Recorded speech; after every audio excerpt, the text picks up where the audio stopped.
뉴욕 증시, 고용 충격 외면하고 아마존의 주목, 나스닥 0.8% 상승 마감.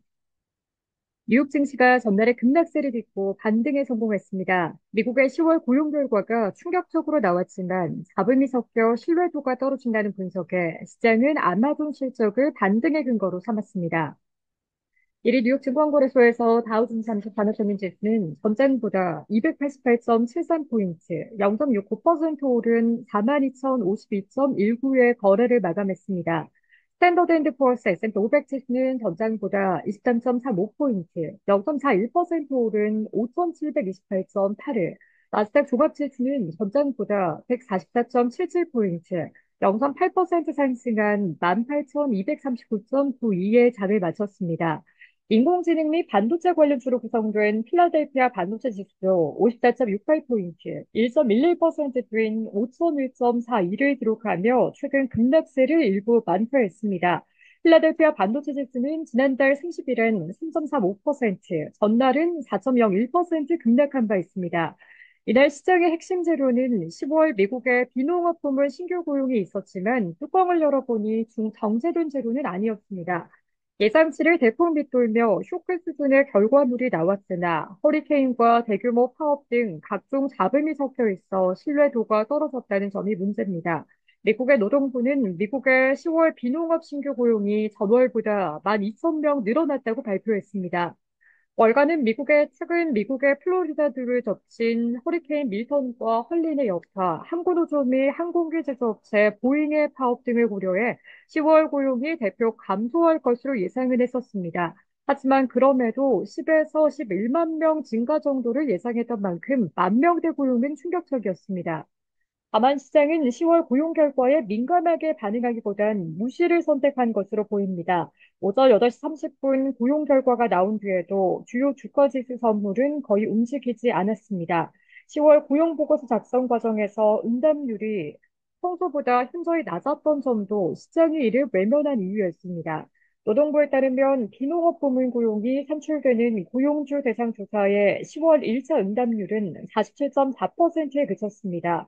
1991년 1월 이후 약 34년 만에 최저치이자 작년 월 평균 64.5%와 비교해도 크게 낮았습니다.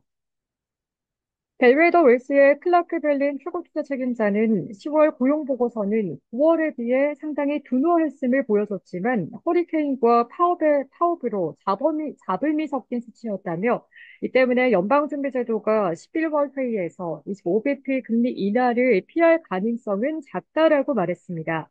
시장은 고용 지표 대신 아마존의 호실적을 반등 근거로 삼았습니다. 아마존은 올해 3분기 매출이 1,589억 달러, EPS는 1.43달러라고 발표했습니다. 두 수치 모두 시장 기대치를 앞섰습니다. 특히 클라우드와 광고 사업의 강점이 유지됐다는 점에 월가는 6.2%의 주가 상승으로 화답했습니다. 반면 애플은 시장 예상치를 뛰어넘은 실적에도 주요 시장인 중국에서 둔화 흐름을 감지되자 1.33% 주가가 하락했습니다. 인텔은 3분기에 170억 달러에 달하는 대규모 적자를 냈음에도 낙관적인 4분기 전망을 제시하면서 주가가 8% 가까이 뛰었습니다. 세이지 어드바이저리의 롭 윌리엄스 최고투자 전략가는 대형 기술주는 여전히 개를 흔드는 꼴이라며 현재로선 여전히 거대한 구성요소라고 말했습니다.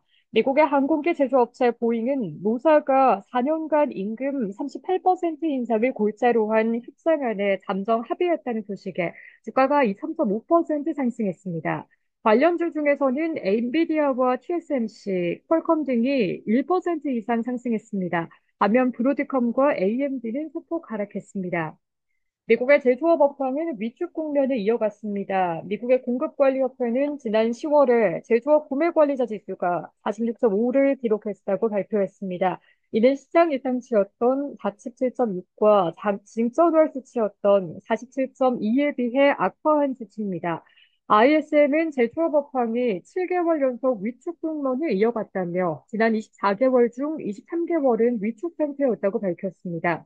S&P 글로벌의 9월 미국 제조업 PMI는 48.5를 기록해 앞서 발표된 예비치였던 47.8과 전월치였던 47.3보다는 개선됐으나 악성 요인들이 누적되고 있다는 지적이 뒤따랐습니다. 업종별로는 임의 소비재가 2.4% 급등하며 부각됐습니다. 반면 유틸리티는 2.26% 급락하며 마찬가지로 눈에 띄었습니다.